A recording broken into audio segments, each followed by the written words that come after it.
મળતી માહિતી પ્રમાણે મૂળ નવસારીના વતની અને સુરતમાં અમરોલી કોસાડા આવાસમાં રહેતા અને કતારગામ ગજેરા સર્કલ પાસે શ્રીજી મદ્રાસ વડાપાવની લારી પર નોકરી કરતા 55 વર્ષીય ભગુભાઈ ઉર્ફે વિજયભાઈ મગનભાઈ નાયકાનો 23 વર્ષીય પુત્ર આશિષ કતારગામ જીઆઈડીસીમાં રોલ પોલિશ કરવાનું કામ કરતો હતો. ગત 8 ઓગસ્ટ રાત્રે 11 વાગ્યા આસપાસ આશિષ તેના ઘરની પાછળ કાંસાનગરમાં બે મિત્રો રાહુલ અજય દેવી પૂજક અને રાહુલ સીતારામ વર્મા સાથે ઉભેલો હતો. તે સમયે સામાન્ય બોલાચાલીમાં આશિષે બંને મિત્રોને ગાળ આપતા તેમની વચ્ચે ઝઘડો થયો હતો.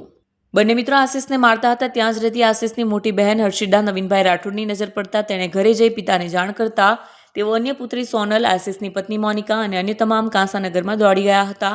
પરિવારજનો પહોંચ્યા ત્યારે રાહુલ વર્માએ આશિષને પકડી રાખી રાહુલ દેવી પૂજકે પોતાની પાસેના છરાથી તેને પીઠમાં, બંને હાથ ઉપર અને પગમાં ઘા માર્યા હતા. પોલીસે બંને આરોપીને ઝડપી પાડ્યા છે. ત્યારબાદ કોસાડ આવાસમાં સંતાયેલ રાહુલ વર્મા નામના આરોપીને પકડી પાડવામાં આવ્યો, જ્યારે બાતમીના આધારે રાહુલ દેવી પૂજકને પણ પોલીસે ઝડપી પાડ્યો છે.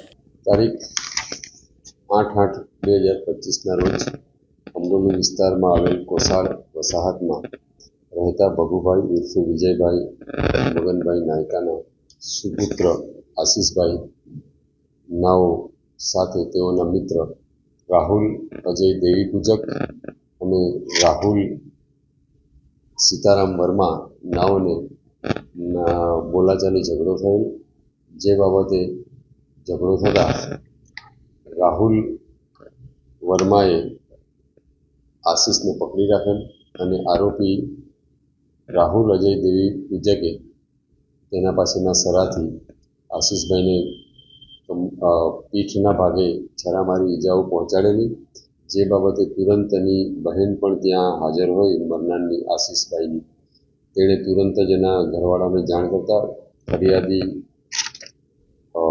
ભગુભાઈને સૌ આવી ગયેલા અને કોઈ 108ને ફોન કરતા તુરંત એને હોસ્પિટલ ખાતે લઈ ગયેલ, જ્યાં ડૉક્ટરે એને મરણ જાહેર કરેલ છે.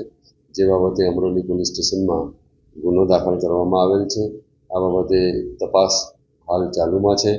આરોપી રાહુલ અજય દેવી પૂજક, રાહુલ સીતારામ વર્મા નાઓને શોધી પોલીસે અત્યારે હસ્તગત કરેલ છે. તેઓની પૂછપરછ ચાલુમાં છે અને પોલીસ ઇન્વેસ્ટિગેશન ચાલુમાં છે. મરણ જનાર છે એ સંચાઓ ઉપર કતારગામ જીઆઈડીસીમાં મજૂરી કામ કરતો હતો. આરોપીઓ પણ મજૂરી કામ કરે છે. તેઓની વચ્ચે મિત્રતા હોય, સામાન્ય બાબતે એ લોકોની બોલાચાલી ઝઘડો થયેલો, જે બાબતથી આ લોકોએ મારામારી કરેલ છે અને છરાના ઘા મારેલ છે. મારનાર પણ મજૂરી કામ જ કરે છે.